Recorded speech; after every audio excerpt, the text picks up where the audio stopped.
नमस्ते। आज हामी माइक्रोसफ्ट एक्सेलमा गोल सिक भन्ने एउटा फंक्सनको बारेमा जानकारी लिएर आएका छौं। गोल सिक भनेको के हो, यसको किन युज गरिन्छ र यसका फाइदाहरू के हुन्, हामी आजको भिडियोमा जानकारी दिन्छौं। सो कृपया हाम्रो यो भिडियोलाई अन्तसम्म हेर्दै गर्नुहोला। नमस्ते, म हुँ प्रतीक। तपाईं हेर्दै हुनुहुन्छ युट्युब च्यानल ट्युटर प्रतीक।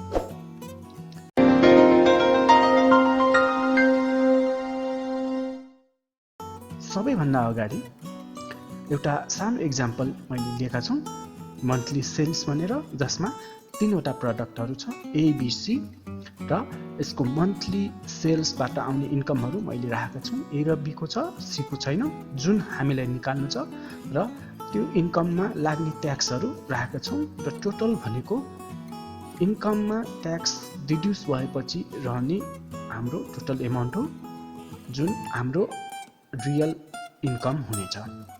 र गोल सिक भनेको के हो भनेर जानकारी लिउँ। सुरुमा गोल सिक भनेको यस्तो एउटा एक्सेलको फंक्सन हो जसबाट हामीले हाम्रो टार्गेट पूरा गर्नलाई के कस्तो चेन्जेस गर्नुपर्छ भनेर उसले अटोमेटिक क्याल्कुलेट गरेर दिने एउटा फंक्सन हो, जसको प्रयोगबाट हामीले धेरै आफ्ना बिजनेसमा हुने विभिन्न सेल्सहरूको टार्गेटहरू कम्प्लिट गर्नलाई के कति चाहिँ काम गर्नुपर्छ, कति सेल्स बढाउनुपर्छ भन्ने कुराहरूको पनि जानकारी दिनलाई सहयोग गर्दछ।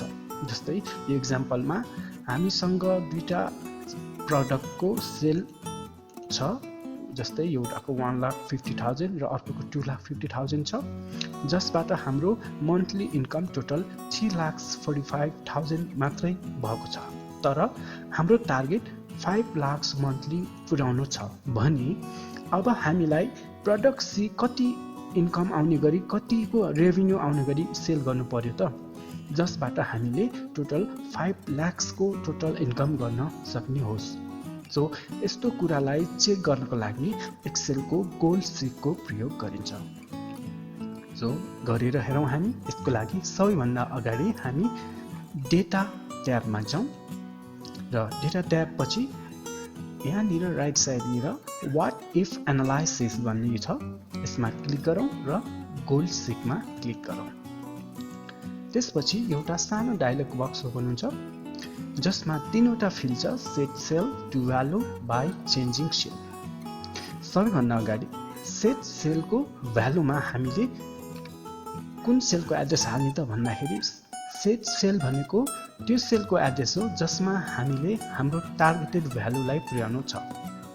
भनेको मतलब हाम्रो टोटल एमाउन्टको सेलको एड्रेस हो। हाम्रो टोटल एमाउन्टको टोटल सेलको एड्रेस कुन हो? F11। सो F11 को सेलमा हामीलाई टार्गेटेड भ्यालु पुर्याउनु छ। सो हामीले सेट सेलमा यो टोटल एमाउन्टको यो सेललाई राख्छौं र टु भ्यालु भनेको हाम्रो टार्गेट कुन हो, टार्गेट एमाउन्ट लेख्छौं। हाम्रो टार्गेट 5 लाख हो, सो 5 लाख राख्छौं।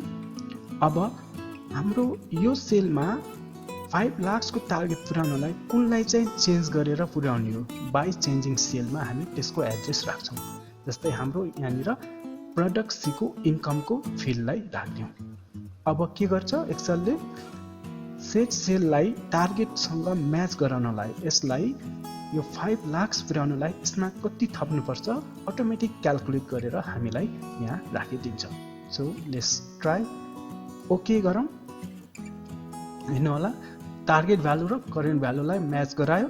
सो हामीले टोटल कतिको सेल गर्नुपर्ने रहेछ प्रडक्ट सी, 1,82,352 रुपिस एन्ड 9412 पैसा बराबरको जब हामीले सेल गर्छौं प्रडक्ट सी, तब त्यसको 15% डिड्युस भएर आउने हाम्रो एमाउन्ट 1,55,000 एड भएपछि हाम्रो टार्गेट 5 लाख यसरी पूरा हुन आउँछ। यसरी हामीले कुनै पनि आफ्नो बिजनेसमा या चाहिँ कुनै आफ्नो व्यवसाय छ भने त्यसमा आफ्नो टार्गेट पूरा गर्नलाई कुनै पनि प्रडक्टको सेल या चाहिँ मार्केटिङ या चाहिँ अरु कुनै चीज तपाईलाई आफ्नो टार्गेट म्याच गर्नलाई के कति चेन्जेस गर्नुपर्छ त्यसको भ्यालु गोल सिकबाट पत्ता लगाउन सकिन्छ र त्यही अनुसार हामीले आफ्नो बिजनेसलाई बढाउँदै जान सकिन्छ। सो आजको हाम्रो यो भिडियो तपाईलाई कस्तो लाग्यो कृपया हामीलाई कमेन्ट मार्फत आफ्नो प्रतिक्रिया दिनुहोला। तबसम्मलाई मलाई बिदा दिनुस्। नमस्ते।